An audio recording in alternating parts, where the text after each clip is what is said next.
point, we really have only had 2/100 of an inch of rain, and that's just, I don't know if meteorologically saying it's a smidgen is correct, but that's really all we have had, and we do stand a chance by the weekend. Let's go ahead and take a look outside. A beautiful day as we look at the Pennybacker Bridge. Temperature-wise, not so bad either. 80 degrees right now, and partly sunny skies. Our winds are out of the south at about 8 miles per hour there, and our humidity, not the worst humidity I think we could ever have, about 60% there. And overall, not so bad as far as our satellite and radar composite is concerned. We're looking at just a little bit of cloud cover off to the north and a little split there in the south, and that's about it for now. Now, later on the day, the system that we're seeing right here could actually maybe elongate itself just a little bit and come closer to us and give a few thunderstorms and showers to the western part of the hill country, but that's only a 20% chance, so we're okay for now. I'll give you the 7-day in just a second. Meanwhile, right now it is 77 in Lampasas, it's 77 in Burnett, it is 79 in Georgetown, 78 in Rockdale, and 70 or 81, that is, I should say 80s in LaGrange. Our tropical storm Richard. Now this has blossomed into something slightly more organized than what it was earlier today. Obviously, that's why it's being called now a tropical storm and could stand to be a hurricane within the next 3 days or so as it gets closer to the Yucatan Peninsula. Right now it is moving to the southeast at 5 miles per hour. It's caught in a ridge to the north and a trough to the south, so it's kind of spinning around at this point. And once that ridge gets out of the way, it will likely start to move to the northwest, and that's when, of course, we're going to keep a pretty close eye on it at this point. Now, our winter outlook for 2010 has La Nina in the picture. La Nina is what we're experiencing now, and that's why the East Coast had all that snow earlier this year.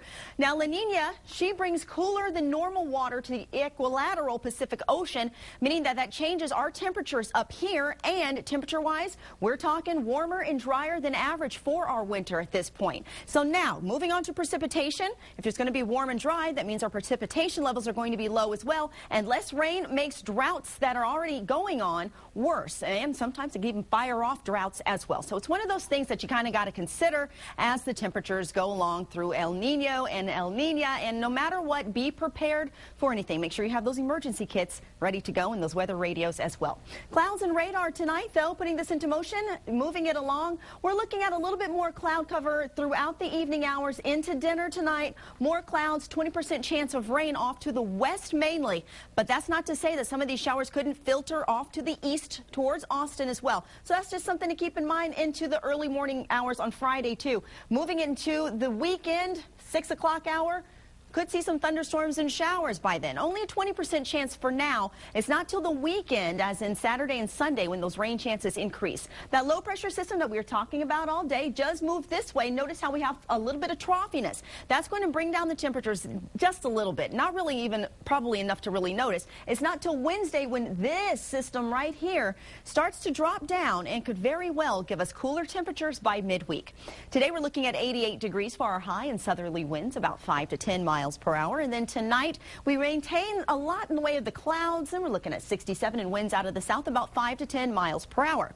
And by Friday, a 20% chance of rain. We're going to keep those rain chances around until Saturday, 85 degrees. Now look at Sunday into Monday and Tuesday. That's when our rain chances increase. And then by Monday, they decrease just a little bit. But jump ahead to Wednesday, midweek. That's when that system starts to edge ever closer and could pose a little bit cooler air for the area. Of course, you can always get your latest information on the weather and anything else at KXAN.com.